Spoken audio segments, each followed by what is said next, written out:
Hello po sa lahat ng mga nakakilala po sa kapatid ko, si Renante Mula, aka Anding.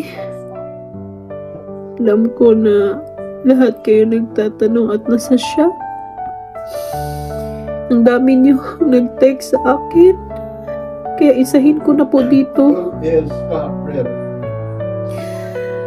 Ganito po yung nangyari.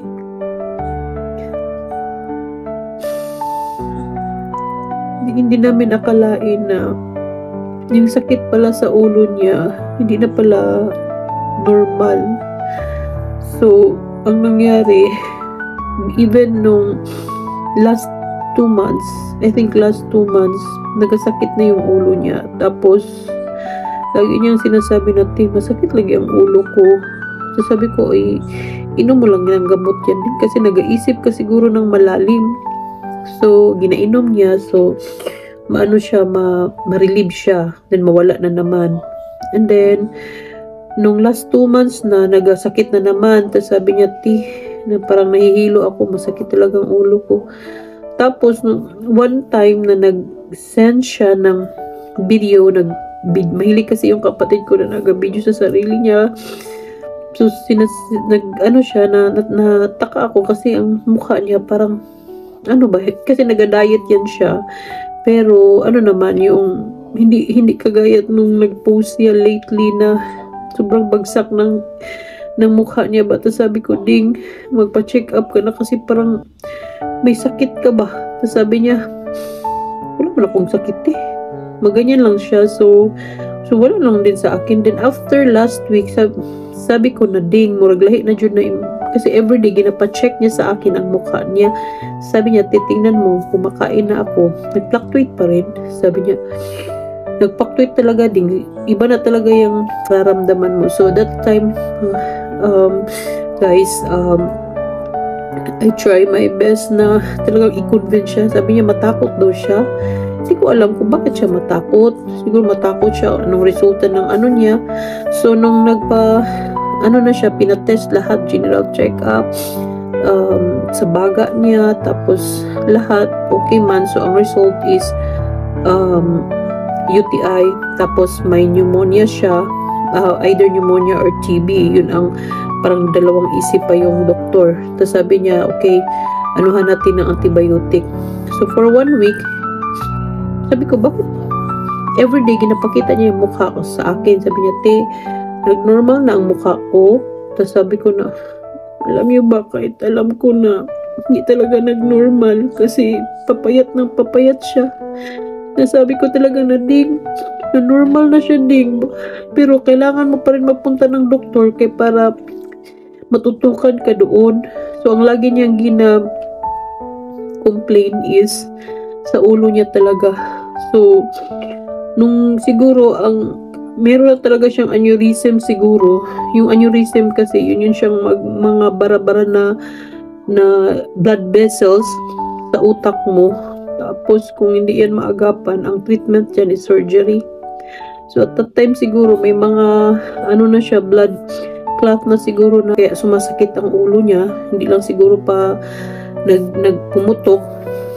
So, at that time, nung inanuhan siya ng antibiotic, pag mag-ubo siya, grabe talaga yung talagang purasahan talaga para makalabas yung plema kasi ang dami talaga niyang plema. Nag 1 week na lang, natapos na yung gamot. Same pa rin. Sabi ko, hindi na talaga yan maganda. Anuhin na yan sa ospital, sabi ko sa mama ko. So yun, doon, lahat, from time to time, kasi gianuhan siya ng antibiotic, from time to time, check. So, x-ray ulit, kasi syempre, medication man siya. So, need to know if there's an improvement. So, ang result is okay na ang kanyang UTI, nag-normal na, may konti na lang siyang bacteria. Anormal na pala yung sa UTI. So, inanuhan na naman siya ng very strong na para sa sakit sa ulo. Sabi niya, very strong na talaga to ha. Kung hindi pa ito mawala, so MRI na tayo ang next. tapos yung sputum para sa baga. So yun ang giano. Tapos yun guys, nung inanuhan siya ng very strong na pain reliever, nawala. So yun, very weak siya. Siguro nakita niya ay may pag-asa pa pala ako. Baka iniisip niya ba na mamatay na siya at that time, kasi 3 days ago bago pa namatay, nagsabi na siya sa akin, may nagsabi sa akin ba, naririnig ko, kukunin na daw niya ako, sabi niya. Sabi ko, Lord, sa isip ko baka ito na yun. Pero okay pa yun siya kasi nasa bahay lang siya, naka-medication at that time. Pero after 2 days ba yun niya, nag-ano na siya, nag-weak. Tapos nung nandoon na siya sa ospital, tapos nagaling ang kanyang ulo, so bigla siyang naglingkod, nakaupo, tapos kumain ng marami. Tapos sabi niya, kala ko hindi na ma-relieve yung sakit sa ulo ko kasi 2 weeks kong gidala yun. Sabi ko, bakit mo sinabi? Sabi niya, mahiya naman ako sa'yo, kasi ang lagi niyang iniisip sa akin guys, yung gastusin, naawa na daw siya. Ayan po siya ka-concern sa akin. Tapos nung nandun siya sa ospital, sabi niya sa mama ko, si mama kawawa.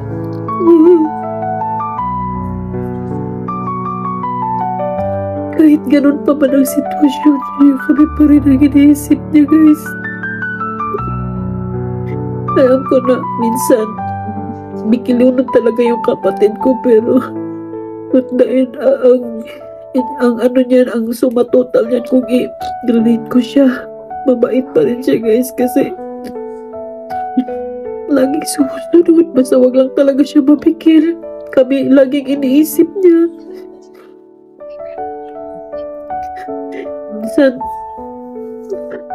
Minsan ayaw na niya, pag may mga gastos ayaw niyang magsabi. Kasi mahiya na siya sa akin. Ganun pa rin ang inisip niya kahit na nasaktan na pala siya. So, yun guys, at that time na nabuhayan siya ng ano ba, ng loob. Kasi akala niya na ma-okay ang lahat. So, na-okay na. So, nung lumabas yung resulta na may pneumonia pala siya, 2 lungs ang naapektuhan. So, tinirahan na naman siya ng antibiotic na okay naman yun kasi stop na yung antibiotic. So, wala na siya nagaubo. So, nung nag-antibiotic na naman doon na guys, grabe. Siguro, prusahan talaga ba ang ano na grabe ka isog sa antibiotic. So, doon, baka doon na nag-fluctuate yung mga blood vessels, nag-leakage sa brain niya. So, doon na siya na talaga siya, weak na talaga siya masyado. Then at that time, lumalaban pa rin siya. Sabi niya, asa na si mama? Kasi ang mama ko guys, pumunta kasi ng Bunawan. Kasi wala at that time, di din pala alam ng mga auntie ko na gano'n na ang sitwasyon. So, ang mama ko talaga naningkamot. So, pumunta siya ng Bunawan, tapos hapon na siya nakabalik. Tapos, sabi niya, dugayan ni mama. Uy, ang tagal naman ni mama. So, nung balik si mama, doon na guys, nag-ano na talaga siya, parang yung mata niya, so, nagtirik na yung mata niya ba. So, yun, parang, grabe ang ano din ako na proud ako sa kapatid ko kasi mas kahit na nasaktan na siya, makikita mo talaga na very painful ang napipil niya kasi ginakagat niya ang ano niya, ang ngipin niya para di siya mag-shout kasi ayaw niya na mag-alala kami.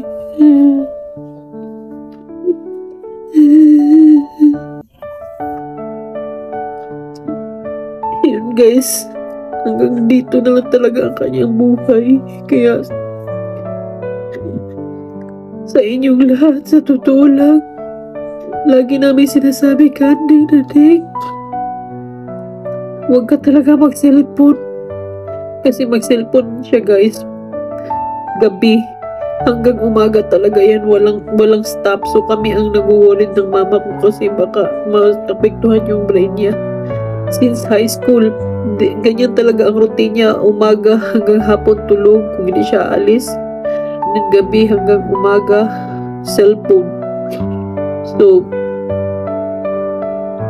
yun, pasensya na kung naiyak ako kasi biglaan kasi lahat, akala ko na normal lang lahat, sakit lang sa ulo. So kaya hindi ko rin in-expect na ganun pala.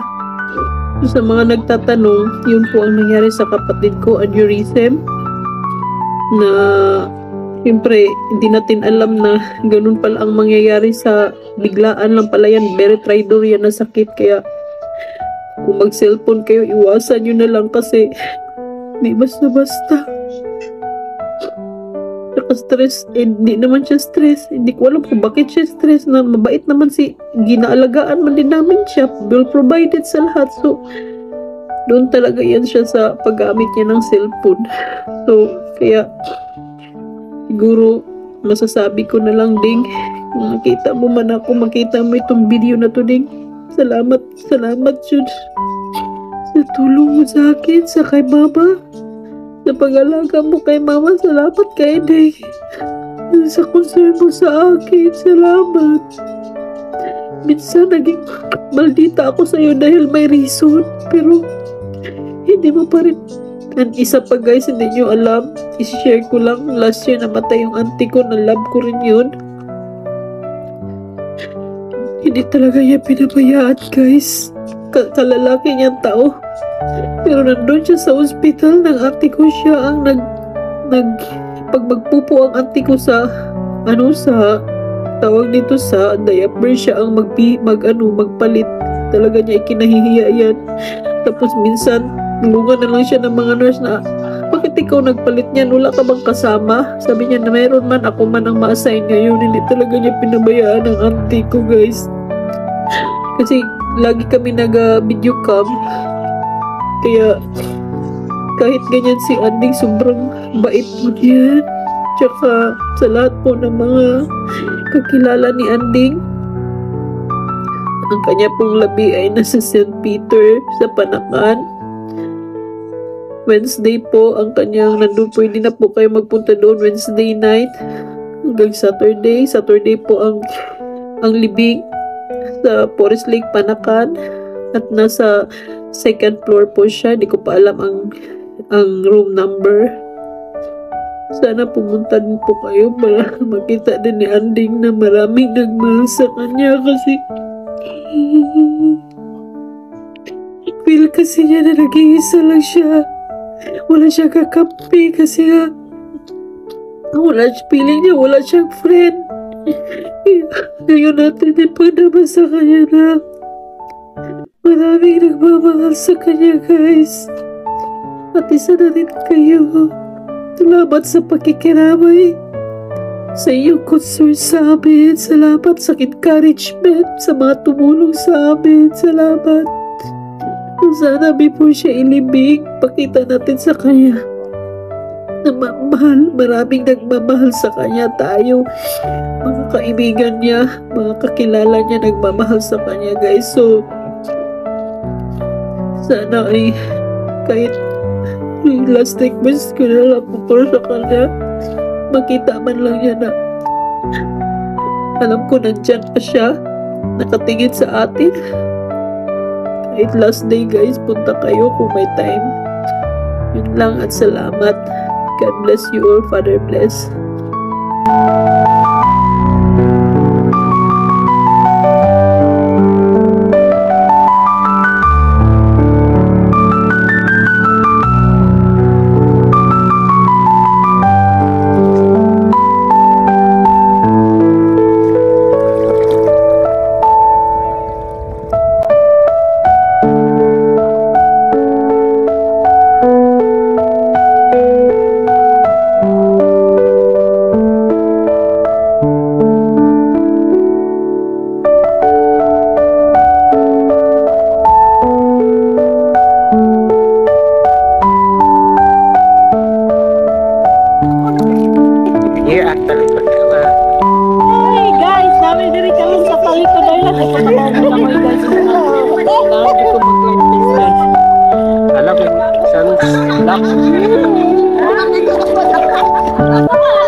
video.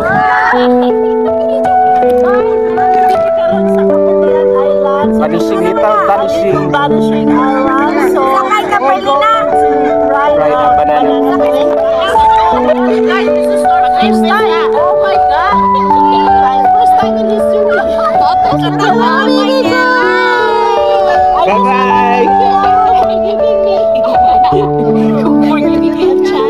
Bye-bye. Picture, picture.